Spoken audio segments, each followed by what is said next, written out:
এ এক জীবন্ত দুর্গা ঘুরে বেড়াচ্ছেন কাশবনে। প্রতীকী রূপান্তরকামীর ভূমিকায় মা দুর্গা সেজে মহিষাসুর বধে নেমেছেন তিনি। না, এটা এক রকমের প্রতিবাদ, রূপান্তরকামীদের কটাক্ষের বিরুদ্ধে প্রতিবাদ। আর সেই প্রতিবাদের চরিত্রে মা দুর্গা রূপে পশ্চিম বর্ধমান জেলার হীরাপুরের অভিনেতা সুমন চৌধুরী।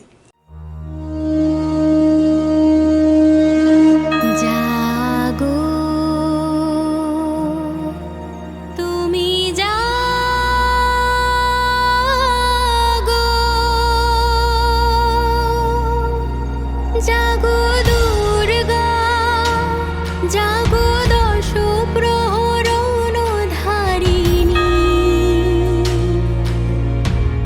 অভয়া শক্তি বল প্রদায়িনী, তুমি জাগো,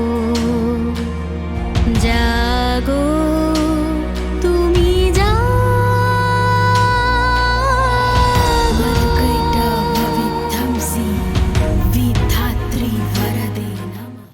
সুমন এক অভিনেতা, বিভিন্ন উৎসবের আবহে নিজে রূপান্তরকামী সেজে বার্তা পৌঁছে দেয় সমাজের কাছে।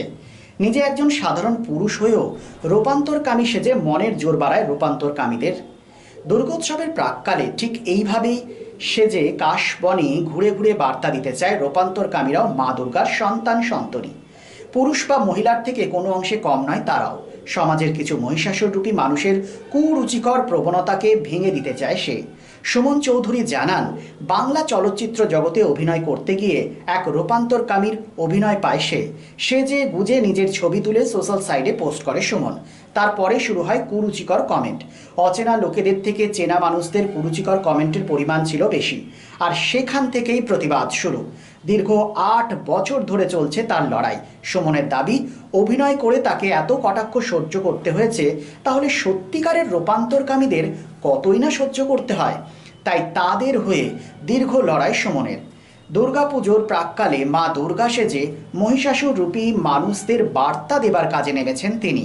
তার মতে রূপান্তরকামীরাও দুর্গা মায়ের অংশ, তাদের মধ্যেও দেবত্ব আছে। তাদের অপমান করা মানে মা দুর্গাকে অপমান করা। সে কাজ থেকে বিরত থাকার বার্তা দেন তিনি। আসানসোল হীরাপুরের কাশবনে সুমনকে দেখে কেউ বলবে না যে সে একজন অভিনেতা। একেবারে রূপান্তরকামীর বাস্তবতাকে ফুটিয়ে তুলেছে কাশবনে মা দুর্গার রূপে। তার দীর্ঘ লড়াই পাশে আছে বহু মানুষ। দেখুন, আমি একদমই আপনারা যেটা বললেন, আমি একজন পুরুষ মানুষ, আমি একজন অভিনেতা। আমি বাংলা সিরিয়াল এবং টেলিভিশনে দীর্ঘদিন ধরে কাজ করি, এবং এই কাজ করার সাথে সাথে আমি এই কনসেপ্টটা চালাই ফটোশ্যুট এবং ভিডিও শ্যুটের মাধ্যমে সমাজকে এটা বোঝানোর চেষ্টা করি যে রূপান্তরকামী মেয়েরাও আমার আপনার মতো মানুষ, তাদেরকে আপনারা অসম্মান করবেন না। আমাদের সমাজে একটা প্রচলিত প্রথার মতো রূপান্তরকামী মানুষদেরকে হেয় করা হয়, ছোট করে দেখা হয়। কেন আমি সেটা জানি না। দীর্ঘদিন ধরে আমি দেখে আসছি যে তাদেরকে এমন এমন কটূক্তি করা হয়, ঠিক আছে, অসভ্য আচরণ করা হয়, সেগুলো কিন্তু আর 10টা নারীর সঙ্গে যত না হয় তার থেকে বেশি রূপান্তরকামী নারীদের সঙ্গে হয়। কেন হবে? প্রত্যেকটা নারীকে সম্মান করতে শিখুন, সে রূপান্তরকামী হোক বা সাধারণ নারীই হোক। প্রত্যেকটা নারীকে সম্মান করুন, তবেই তারপরে আপনারা মাকে পুজো করবেন বা মা দুর্গাকে পুজো করবেন। তো এই মা দুর্গা সাজের আজকে এটাই কারণ ছিল যে আমি এটা বোঝানোর চেষ্টা করেছি যে মহিষাসুর রূপী যে মানুষেরা রয়েছে সমাজে, যারা সেই ধরনের মানুষকে অসম্মান করে, সেই মানুষদেরকে চুপ করানোর জন্য বা তাদের থেকে নিজেকে বাঁচানোর জন্য রূপান্তরকামী নারীদের নিজেদেরকে এগিয়ে আসতে হবে। তাদেরকে বুক চিতিয়ে, যাকে বলে মাথা তুলে বাঁচতে হবে সমাজে। কে কি বললো কিছু ভেবো না, কারণ কি প্রচুর এরকম মানুষ আছে যারা বলবেই, যারা মানে তাদেরকে তুমি বুঝিয়ে পারবে না। কিন্তু এরকম মানুষকেও তোমরা পাশে পাবে, যারা তোমার বন্ধু হয়ে তোমার পাশে থাকবে, যারা তোমাকে ভালোবাসা দেবে। তো ভালো খারাপ মিলিয়ে সমাজ, খারাপের বিরুদ্ধে আমার এই প্রতিবাদ, আর ভালোদেরকে অনেক অনেক অনেক শুভেচ্ছা। হ্যাঁ, আজকে আমার লুকটা করে খুব ভেতর থেকে খুবই ভালো লাগছে। কারণ আমি আজকে লুকটা করে কি আমাদের সমাজের যে রূপান্তরকামী মহিলাগুলো আছে তাদের চরিত্রটা সুমনদার মধ্যে দিয়ে ফুটাতে পেরেছি। আর সুমনদা অনেক দিন ধরে একটা দাদার দিদিগিরি শ্যুট করে আসছে। হ্যাঁ, সেটির বার্তা হচ্ছে দাদার দিদিগিরিটা, যে রূপান্তরকামী যে মহিলাগুলো আছে তাদেরকে সমাজে যোগ্য সম্মান দেওয়া। তো সেক্ষেত্রে সুমনদার সঙ্গে আমারও একটু ইচ্ছে জেগেছিল যে না, আমিও তাদের জন্য কিছু বার্তা দেব। তো তাই জন্যই আমি আজকে রূপান্তরগামী মহিলার বার্তা দেওয়ার জন্য সুমনদার উপরে এই দুর্গা লুকটা করেছি। আর আমি একটা বার্তা দিতে চাইছি যে তারাও তো আমাদের সবাইকে তো ভগবানই তৈরি করে, তো আমরা ভগবানের হিসাবে চলি না কেন, আমরা সবাইকে সমান দৃষ্টিকোণ দিয়ে কেন দেখি না? আমাদের সবাইকে উচিত যে সমান দৃষ্টিকোণ দিয়ে দেখা। তো সেই ক্ষেত্রেই আমার একটাই বার্তা আর একটাই রিকোয়েস্ট যে তাদেরকেও যোগ্য সম্মান দেওয়া উচিত, আর তাদেরকেও তাদের মতন করে বাঁচতে দেওয়া উচিত। এটাই আমার সমাজের কাছে একটা রিকোয়েস্ট। আচ্ছা, দেখা যাচ্ছে যে এর আগেও তো আপনারা সাজিয়েছিলেন, হুম। তো দেখা গেল যে এই রূপটাই কেন এই আপনাদের মানে পছন্দ হলো যে আপনি সাজাবেন? হ্যাঁ, এই রূপটা কেন, ওই যে আমি বললাম যে রূপান্তরকামী, এই জন্যই আমরা সবার জন্য ভাবি, কিন্তু আমরা ওদের জন্য কিন্তু কিছুই ভাবি না। হ্যাঁ, ওদেরকে কিন্তু আমাদের সমাজ অনেকটা পিছিয়ে পড়া মানে মানুষদের মতন ভাবে। তো সেক্ষেত্রেই আমার এই লুকটি করা, যে তারাও কিন্তু মানুষ, তাদেরকে মানুষের মতন করে দেখা উচিত। তো তাই জন্যই আমার লুকটা করা বিশেষ করে।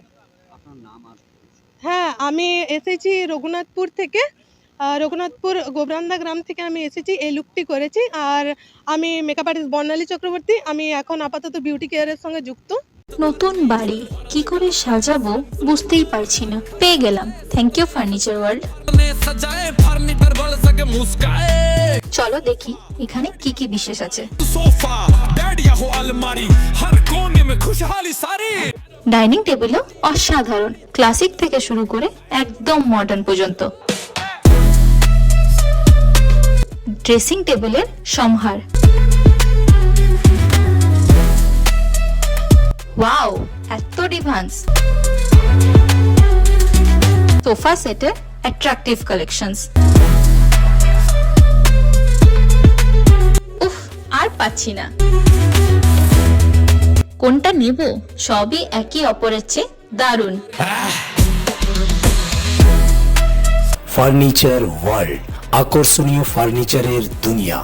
Lifeline Multi-Specialty Hospital boasts 500 beds across 1,60,000 square feet of build-up, featuring 7 advanced operating theatres, a digital cath lab, a state-of-the-art emergency and trauma unit, and a next-generation 3D MRI amongst a comprehensive basket of services. Renowned super specialists from premier institutes deliver top-tier care, supported by digitalized, integrated healthcare for seamless coordination. Lifeline prioritizes innovation and patient centricity, ensuring comprehensive top-class services. So for premier medical treatment, visit Lifeline Multi-Specialty Hospital, Kalipahari, Asansol, NH2 District, Paschim Bardhaman, West Bengal.